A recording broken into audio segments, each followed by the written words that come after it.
So I became a hospital corpsman. Actually, I did pretty well in that school. What is a hospital corpsman for the people listening? So basically, the Army guys listening. It's a medic for you Army guys. It's someone that assists in the hospital, and the civilian community would be considered everything from a medical assistant. So that's where I learned, and then I became a surgical technician. Got stationed in Bethesda, and that's when the mindset came in. I said, I think I might want to be a doctor. But again, you were talking about the late 80s, and still at that particular time, you did not see a lot of African-American officers that were physicians. I didn't have anybody really I could go to talk about that.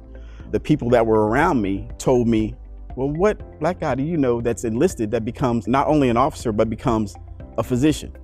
But there was one person. Dr. RAMSUE, they have been counting you out from the day you were born. Underestimation. You've been underestimated your entire life, it almost seems. And you know what? I've learned to respect that, and it's okay. Do you hear that listening at home? There's people watching right now. You've been underestimated. You've been taken for granted for your entire life. And here, God has sent Dr. RAMSUE to say, you know what? It ain't over, baby. It's never over.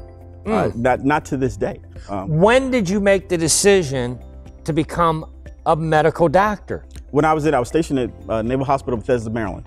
Right. I was working in the ENT department there, and I decided I was trained. My job was to train the interns in the OR about how to glove and put on and proceed in the OR. And I just thought, I said, you know what? I'm just as smart as they are. I can do this.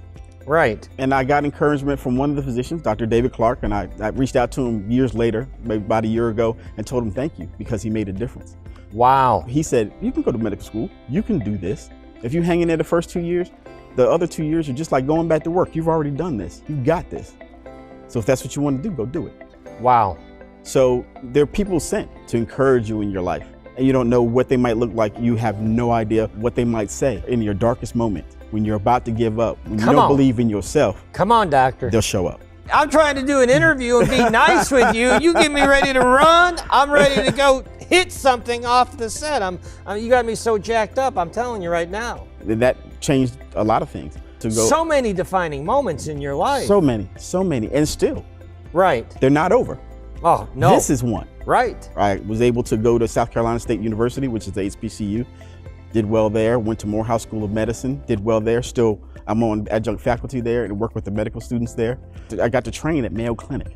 Wow, what was that like? It was a great experience. You actually had people there that their sole intent is to make you an excellent physician. And if you hold on to 70% of what they say, you're going to be good because these are worldwide leaders. Right. And you're being trained by them. So it was a good training round. But again, were there a lot of people there that looked like me? No. So, but again, that's why I went back in the military. I served after I finished my residency. Why? Because when I was coming through as an enlisted sailor, there was no one that looked like me that was approachable that I could talk to about furthering my career, just about going back to school, about helping other people. And I said I was going to be that person. So you could have transitioned into private practice. Absolutely. Where the big dollars are at. Is what you're telling me, but you made a decision to go back in to be of service. Yes, sir.